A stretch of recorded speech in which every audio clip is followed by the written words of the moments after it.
Hi, this is Brian Howard with UbiPsych, and I have an update on Mandela effect. I had exact opposite experiences. I really am open-minded about this, and I've been watching so many videos. I'm also putting out a video today defending the Mandela effect community from those who are just saying you're stupid and crazy, because you're not. Well, some of you are, of course, but what movement doesn't have those? And so here are my two experiences. They pull me in both directions. One where I'm much closer to being a believer, and one where I'm like, yeah, see, this can be explained. I'll start with the one that is anti-Mandela effect. I've wondered, why is it that when an effect happens, there is never an uproar from the core community that knows about it, right? And so one I thought of was Star Wars and the Luke, I am your father versus no, I am your father. Well, I'm a bit of a geek, kind of a casual geek, nerd, whatever you want to say. I like Star Wars, but I know people who are really into Star Wars. And so I recently asked two hardcore Star Wars fans that I know. They didn't know I was asking. I told them after. What is that line? They both took a second and they said, it's no, I am your father. And I indicated, well, some people remembered another way. They said, yeah, we knew about that. And, that's always been the case. And they had memories of that, a decade old, of being aware that there's this disagreement or misremembering. But they had no problem recalling it properly. And their memory was that they had known that for quite some time. So I think it's important, just with the idea that maybe, obviously, if it switched recently, that they could have integrated that switch, having heard, oh, did you know you were wrong about this? And again, I actually understand the way that Mandela effect works, according to those who believe in it, which it seems like a lot of your skeptics don't. I'm a skeptic who respects you and understands you, and I want to prove that by saying, I know what you're thinking, which is, if they've always been in the universe where it's that way, then there's nothing weird about this, and their opinions mean nothing. I get it.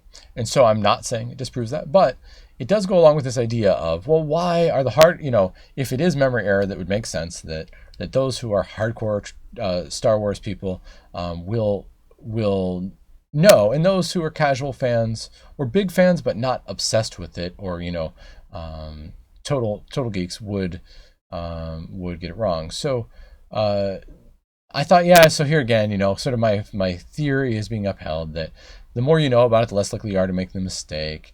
And again, I understand that would make no proof about, if they're just from a different universe. But how come, I guess, none of the hardcore Star Wars people are Mandela affected, like truly hardcores, the ones who can prove they've gone to convention after convention after convention, and they've written their own fan fiction.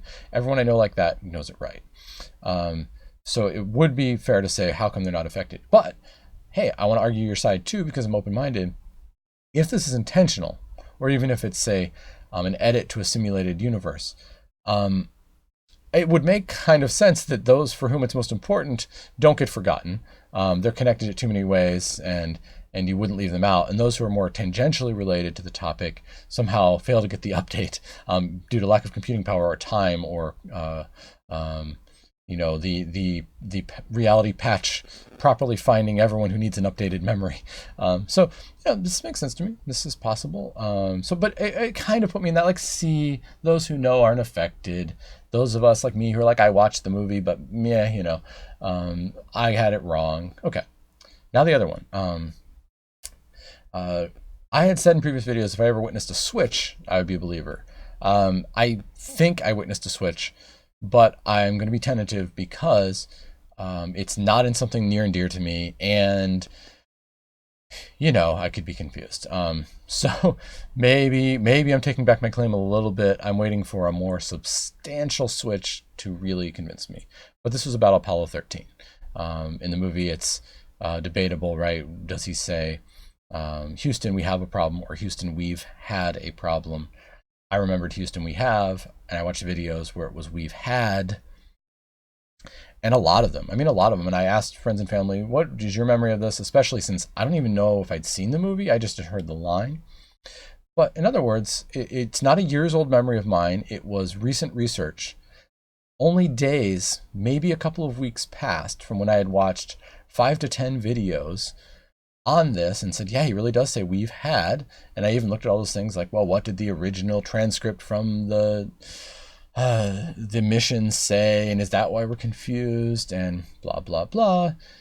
And then I saw a video where they said it switched, or I went in to check it again, or whatever the case was, and there was a clip of the same exact scene. I want to be clear about that. It's not a different scene in the same movie, the same scene. And he clearly said, we have a problem. Some people have said now it switched back. Here's why I'm still not convinced, but I'm kind of freaked out, and it keeps me on the edge of my seat thinking maybe this is real. Two things I can think of. One, I could have gotten confused because I was, 3 a.m. YouTube sessions may not be entered into memory wonderfully. So maybe I got confused in my mind which one it originally was, because again, I learned about it, and it's not like a favorite movie of mine or anything.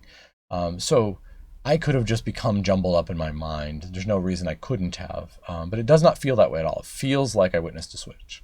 The other thing is that, there's a lot of money to be made in successful YouTube videos, or people who want Mandela belief to grow. So I could have witnessed a dubbed video or something like that, or a modified video. One or both times, somebody could have put it out modified, and then changed the video they had posted up with just that small modification. Those of you who are believers are probably a little irritated with my approach, because you might say, what would it take for you to believe? Well, something that I didn't just look into a bit, but that either I have a super personal strong memory of, like many of you have had, and that's why I find that compelling, or one I've researched real recently like that, where I'm a little more sure. The example I keep giving is, I think it's been 1,000 times now that I've heard everyone thinks it's Berenstein or Steen Bears, and it's actually Stain. If I wake up next week and it's always been Stein, I'll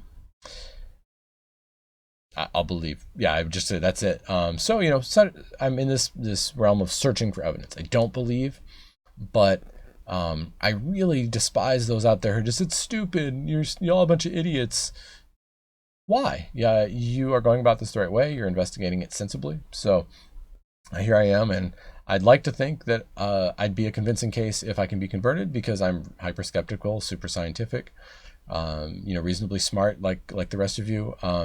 So I'm keeping an eye out. If you have any more evidence to point me to, please do, especially switches. If you know of a switch, tell me about any switch, because I'm hoping I see one that I know that I'm like, no, that's near and dear to me. Man, that can't be true. Until then, I do not believe in the Mandela effect. I also do not believe it's ridiculous or stupid if you do. And if you're seeking evidence in the right way, it's a very respectable thing to look into, very interesting and concerning / exciting. So that's my update. I am more conflicted than ever. Talk to you next time.